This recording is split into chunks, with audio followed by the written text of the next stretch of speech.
أعوذ بالله السميع العليم من الشيطان اللعين الرجيم. بسم الله الرحمن الرحيم. الحمد لله رب العالمين غير مقنوط من رحمته ولا مأيوس من مغفرته، فطر الخلائق بقدرته ونشر الرياح برحمته. الصلاة والسلام والتحية والإكرام على أول مصدوره وخاتم أنبيائه الذي سمي في السماء بأحمد وفي الأرضين بأبي القاسم المصطفى محمد.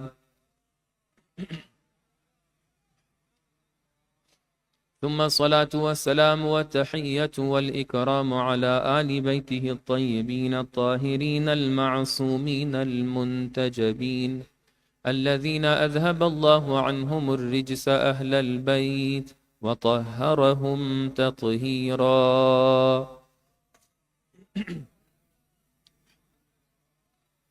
واللعنة الدائمة الأبدية الباقية على أعدائهم ومنكري فضائلهم وغاصبي حقوقهم أجمعين من الآن إلى قيام يوم الدين. أما بعد، فقد قال الله سبحانه وتعالى في كتابه المبين وهو أصدق القائلين: بسم الله الرحمن الرحيم.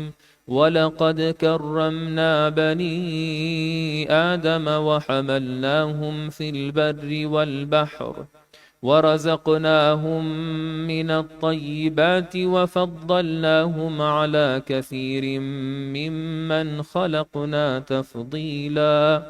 صدق الله العلي العظيم. صلوا على محمد وآله الطاهرين. اللهم صل على محمد وآل محمد.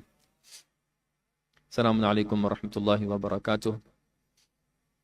اپنی گفتگو کا آغاز کرنے سے پہلے ایک دو باتیں یہ تھیں کہ شب قدر ہے.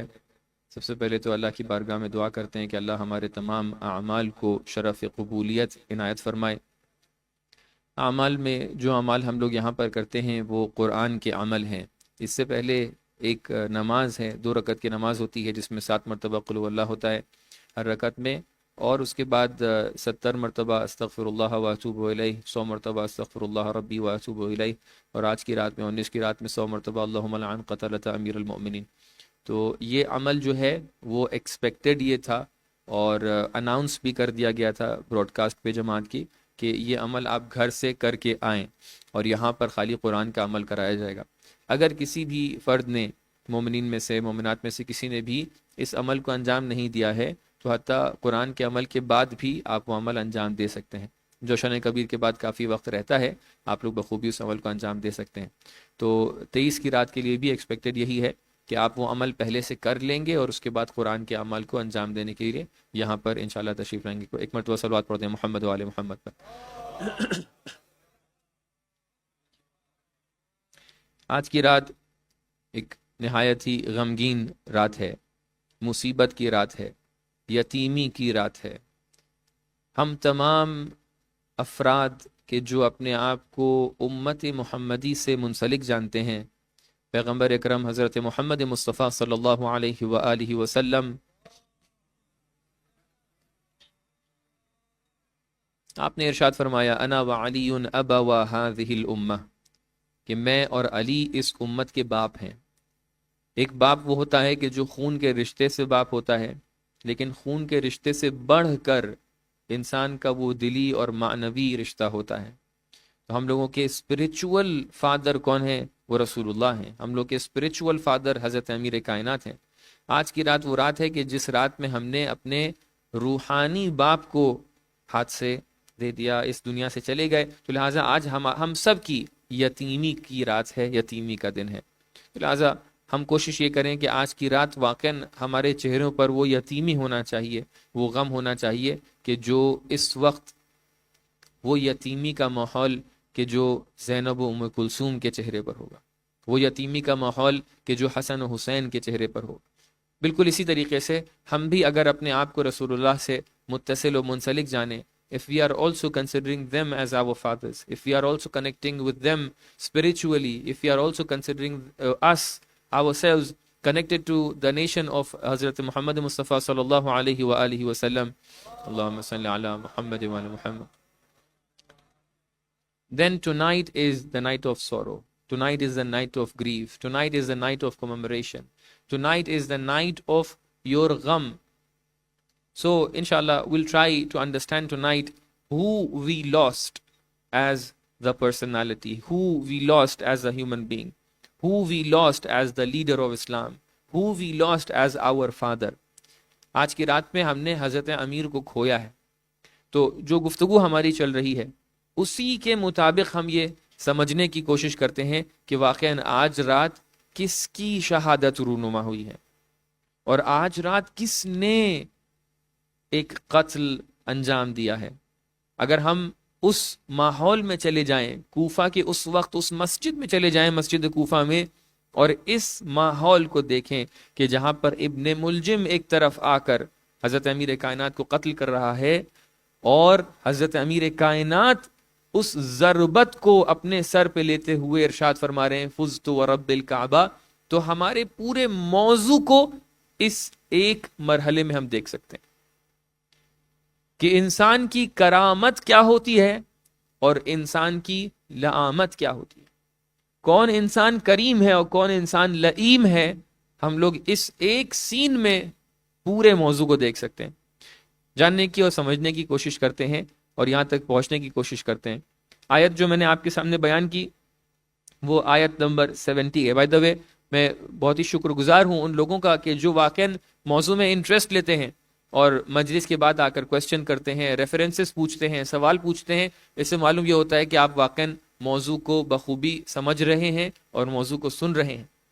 آیت ارشاد فرماتی ہے کہ وَلَقَدْ كَرَّمْنَا بَنِي آدم, ہم نے آدم کے فرزندوں کو, آدم کے بچوں کو کرامت بخشی. وَحَمَلْنَاهُمْ فِي الْبَرِّ وَالْبَحْرِ, ہم نے ان کو خشکی اور تری میں چلایا. وَرَزَقْنَاهُمْ مِنَ الطَّيِّبَاتِ, ہم نے انہیں پاک اور پاکیزہ چیزیں عطا کیں, رزق کے طور پہ عطا کیں. وَفَضَّلْنَاهُمْ عَلَى كَثِيرٍ مِّمَّنْ خَلَقْنَا تَفْضِيلًا, اور جتنی بھی چیزیں ہم نے خلق کی ہیں ان تمام چیزوں کے اوپر ان کو فضیلت بخشی. کرامت کا لفظ, کرامت کا مطلب ہم سمجھ چکے. کرامت کا مطلب ہے وہ احترام کہ جو اللہ نے آپ کی ذات میں رکھا, وہ ریسپیکٹ کہ جو اللہ نے آپ کی ذات میں رکھی, وہ نوبلٹی کہ جو اللہ نے آپ کی ذات میں رکھی, وہ ڈگنیٹی کہ جو اللہ نے آپ کی ذات میں رکھی. آپ ایک انسان ہونے کے اعتبار سے بہت ہی محترم شخص ہیں. آپ ایک انسان ہونے کے اعتبار سے اتنے زیادہ محترم ہیں, اتنے زیادہ نوبل ہیں کہ اللہ نے اس دنیا کی تمام تر چیزوں کو آپ کے لیے مسخر قرار دیا. آج کے زمانے میں ہم دیکھتے ہیں, ہم اسی لیے آج شبوں میں اس ٹاپک میں ہم انٹر نہیں ہونا چاہ رہے ہیں, خالی ایک اشارہ کرنا چاہ رہے ہیں. انشاءاللہ شبوں کے بعد والے ڈسکشنز جو آئیں گے اس میں ہم جو ویسٹرن پرسپیکٹیو ہے اس کو بھی کور کریں گے. آج کے زمانے میں ہم دیکھتے ہیں کہ انسان کی ویلیو اتنی گھٹ گئی ہے کہ جانور اس پہ مقدم ہو گئے. اب انسان اپنے آپ میں انسان ہونے پر فخر نہیں کر رہا ہے, بلکہ وہ کتا بن جائے گا تو اس پہ فخر کر رہا ہے, وہ لومڑی بن جائے گا اس پہ فخر کر رہا ہے, وہ حیوان بلی بن جا رہا ہے اس کے اوپر فخر کر رہا ہے. آپریشنز اور سرجریز ہو رہی ہیں کہ وہ اپنے کان کٹوا کر شیطان کے جیسے بن جائیں, اپنی آنکھوں کو ایسا کروا لیں, اپنی زبان کے درمیان کٹوا لیں, یہاں پر چھید کروا لیں, وہاں پر چھید کروا لیں, اپنی آواز کتوں جیسی بنوا لیں, اپنا بدن کتوں جیسا بنوا لیں. انسان نے اپنی کرامت کو کھو دیا ہے. جو انسان اللہ کی دی ہوئی کرامت کو نہ سمجھے, اللہ اس کو اسی حال تک کے پہنچاتا ہے کہ وہ کتا اور بلی بن کے رہ جاتا ہے اس دنیا میں. واقعاً اب انشاءاللہ وہاں پہنچیں گے. یعنی وہ شرم کی انتہا ختم ہے اس وقت کہ جس انسان کو اللہ نے کہا وَلَقَدْ كَرَّمْنَا بَنِي آدم, ہم نے تمہیں اتنا بلند بنایا تھا کہ ملائکہ تمہاری خلقت پہ تعجب کر رہے تھے, تم نے اپنے آپ کو اتنا پست بنا دیا کہ شاید جانور فخر کر رہے ہوں گے کہ وہ جانور ہے, انسان نہیں. سوال اٹھتا ہے کہ یہ منشأ کرامت کہاں ہے؟ What is that genesis, what is that root